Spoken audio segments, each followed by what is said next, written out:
Bonjour à tous et bienvenue à la place du français សួស្តីអ្នកទាំងអស់គ្នាសូមស្វាគមន៍មកកាន់ការសិក្សាភាសាបារាំងជាមួយនឹងគេហទំព័រ La Place du Français នៅក្នុងវីដេអូនេះគឺអ្នកទាំងអស់គ្នានឹងបានសិក្សាអំពីភាពខុសគ្នារវាងកិរិយាសព្ទ savoir និងកិរិយាសព្ទ connaître ដូច្នេះចង់ដឹងថាខ្លឹមសារមេរៀនយ៉ាងណានោះសូមអ្នកទាំងអស់គ្នាតាមដានទស្សនានិងសិក្សាទាំងអស់គ្នាកិរិយាសព្ទទី1គឺយើងអានថា savoir កិរិយាសព្ទទី2គឺយើងអានថា connaître ដែលកិរិយាសព្ទទាំងពីរនេះគឺជាកិរិយាសព្ទដែលស្ថិតនៅក្នុងក្រុមទី3 les verbes du troisième groupe ហើយកិរិយាសព្ទ savoir គឺយើងបកថាយល់ដឹងឬក៏ចេះជាដើមចំពោះកិរិយាសព្ទ connaître វិញគឺយើងបកថាស្គាល់ Voilà អញ្ចឹងអ្នកទាំងគ្នាបានស្គាល់ខ្លះៗរួចមកហើយទាក់ទងជាមួយនឹងកិរិយាសព្ទទាំងពីរនេះហើយជាបន្តទៅនេះគឺយើងនឹងរៀនអំពីការបំបែករបស់កិរិយាសព្ទទាំងពីរនេះវិញម្ដងដែលភាសាបារាំងយើងហៅថា conjugaison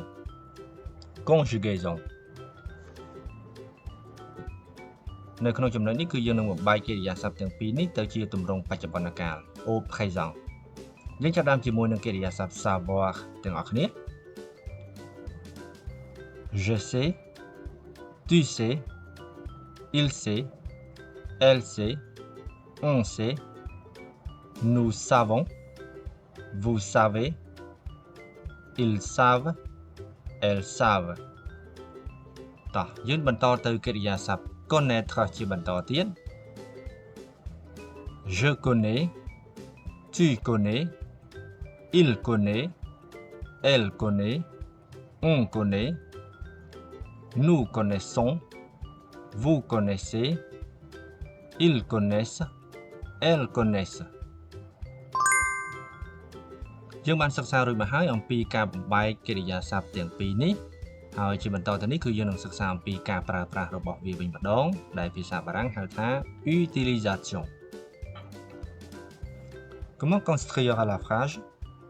តើគេប្រើប្រាស់ក៏ដូចជាយកកិរិយាសព្ទទាំងពីរនេះទៅធ្វើជា clear យ៉ាងដូចម្តេចខ្លះចំពោះកិរិយាសព្ទ savoir ទម្រង់របស់វាគឺយើងប្រើ savoir plus l'infinitif មានន័យថាយើងយកកិរិយាសព្ទ savoir នេះបូកជាមួយនឹងកិរិយាសព្ទដើមឬក៏យើងហៅថា verbe à l'infinitif ឬក៏ l'infinitif ឧទាហរណ៍ je sais parler français je sais parler français ដែលមានន័យជាភាសាខ្មែរថាខ្ញុំចេះនិយាយភាសាបារាំងឧទាហរណ៍មួយទៀតដើម្បីឲ្យកាន់តែច្បាស់ il sait nager ដែលមានន័យជាភាសាខ្មែរថាគាត់ចេះហែលទឹកនៅក្នុងនេះគឺយើងឃើញថាកិរិយាសព្ទ parler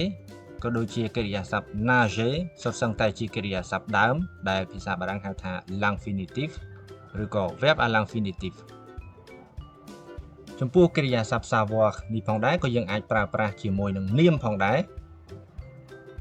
ឧទាហរណ៍យើងអាចនិយាយថា je sais ma leçon ដែលមានន័យជាភាសាខ្មែរថាខ្ញុំយល់អំពីមេរៀនរបស់ខ្ញុំហើយយើងអាចឃើញថា ma leçon គឺជានាមយើងចូលដល់កិរិយាសព្ទ connaître វិញម្ដងដែលទម្រង់របស់វាគឺ connaître plus nom personne ou chose អញ្ចឹងមានន័យថាកិរិយាសព្ទ connaître គឺយើងបូកជាមួយនឹងនាមដែលនាមនោះគឺជាមនុស្សឬក៏ជាវត្ថុឧទាហរណ៍ទី1 elle connaît mes parents ដែលមានន័យជាភាសាខ្មែរថា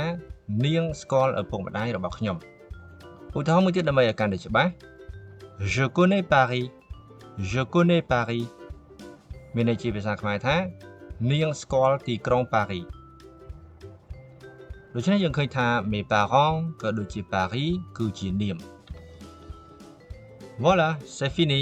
អញ្ចឹងវីដេអូរបស់យើងគឺមានតែប៉ុណ្្នេះហើយសង្ឃឹមថាអ្នកនរគ្នានឹងចែកដាច់រវាងកិរិយាសព្ទ savoir ឬក៏ connaître និងប្រើប្រាស់វាឲ្យបានត្រឹមត្រូវ